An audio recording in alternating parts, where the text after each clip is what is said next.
नमस्कार दोस्तों, कैसे हैं आप सब। आशा करती हूँ आप सब स्वस्थ होंगे। दोस्तों, आज मैं आपको श्री चक्रवर्ती राजगोपालाचार्य द्वारा रचित कहानी संग्रह कुब्जा सुंदरी के 13 कहानियों के क्रम में 5वीं कहानी सुनाने जा रही हूँ, जिसका शीर्षक है स्पर्धा। दोस्तों, अगर आपको कहानी पसंद आए तो प्लीज़ चैनल को लाइक, शेयर और सब्सक्राइब करें। तो चलिए शुरू करते हैं। किसी समय सबेश की कॉफ़ी का सारे देश में नाम था। अंग्रेज तक उसे पसंद करते थे, फिर हम लोगों का तो कहना ही क्या।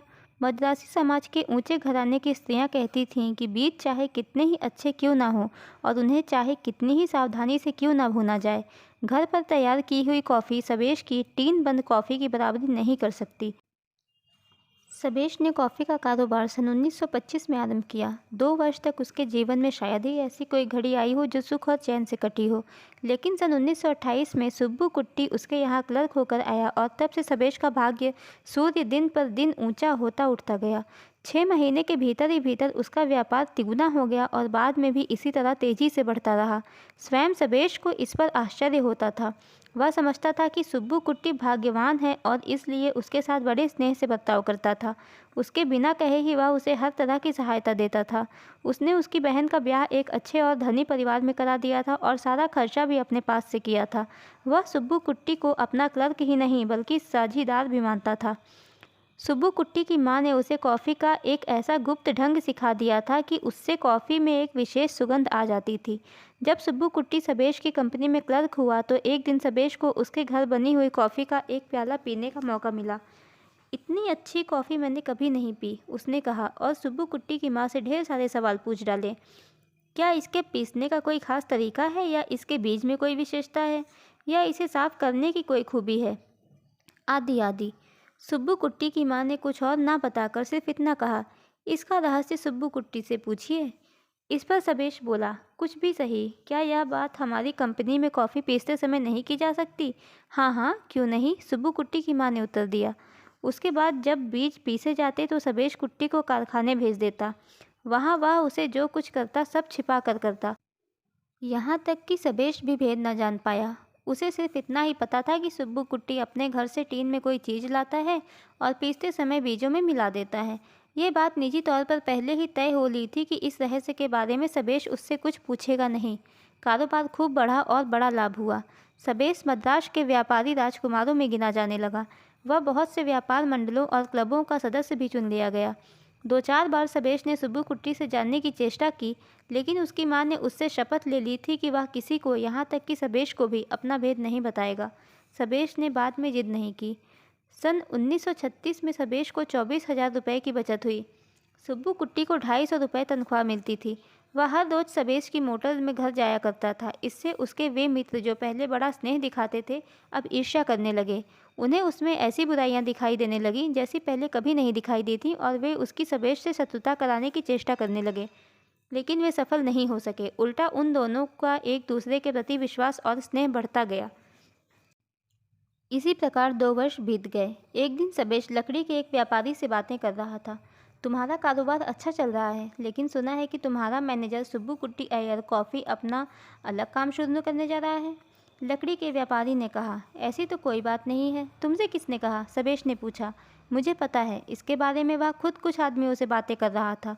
लकड़ी का व्यापारी जयराम नाडार बोला, मुझे इस बात का यकीन है कि तुम्हें गलत खबर मिली है। अगर ऐसी कोई बात होती तो वह मुझे ज़रूर बताता।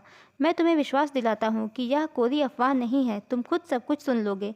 कुछ ही दिनों बाद एक दूसरे मित्र ने सबेश से कहा, सुनते हैं कि सुब्बू कुट्टी विश्वनाथ साहूकार से कॉफ़ी पीसने वाली मशीनों के बाबत पूछताछ कर रहा है। इससे सबेश की शंका पक्की हो गई, किंतु उसने सोचा, व्यापार की उन्नति और मेरी अपनी मर्यादा और प्रतिष्ठा सब कुछ सुब्बू कुट्टी के हाथ में है। कॉफ़ी के चूर्ण का भेद भी वही जानता है। इस विषय में मैं क्या कर सकता हूँ। उसी समय से उसके मन में सुब्बू कुट्टी के प्रति घृणा और क्रोध का भाव उत्पन्न हो गया, और वह भाव दिन पर दिन बढ़ता गया। उसे ऐसा मालूम होने लगा कि मेरे सब नौकर चाकर सुब्बू कुट्टी को ही अपना मालिक समझते हैं और मेरा ठीक से अदब नहीं करते।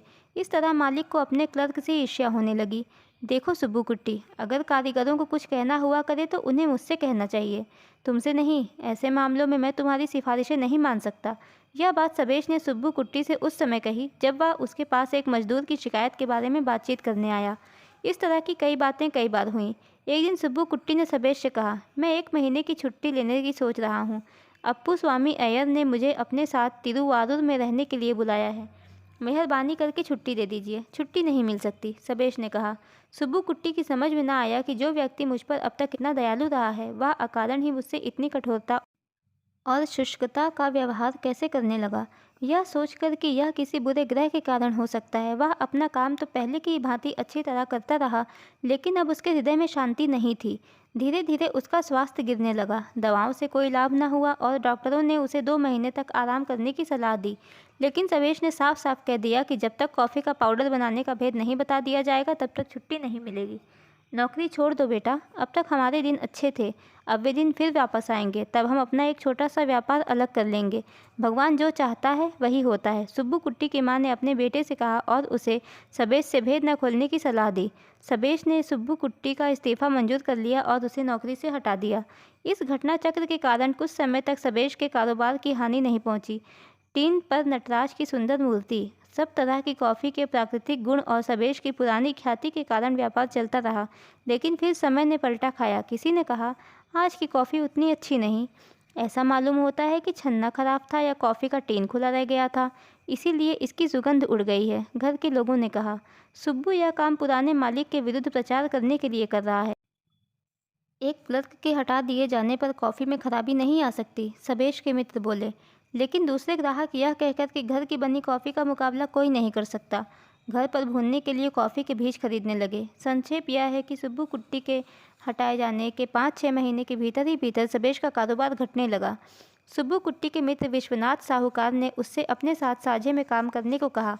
सारा रुपया मैं लगाऊंगा और मुनाफे का आधा तुम ले लेना, वह बोला।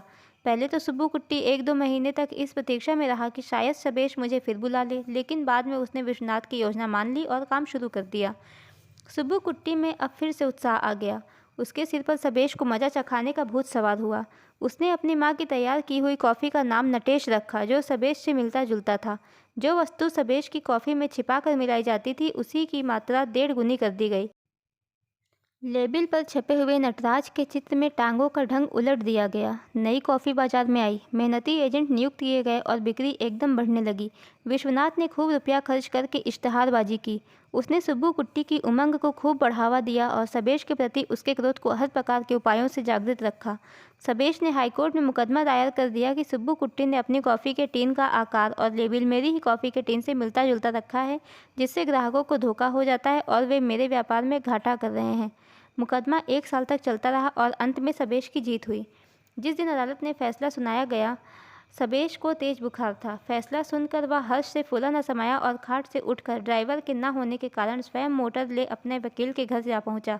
उसने हुक्म दिया कि सुब्बू कुट्टी के कारखाने के माल को जब्त करने और बेचने का इंतजाम फौरन किया जाए। चिदम्बर के बड़े मंदिर में उसने विशेष रूप से प्रसाद चढ़ाने का भी प्रबंध किया।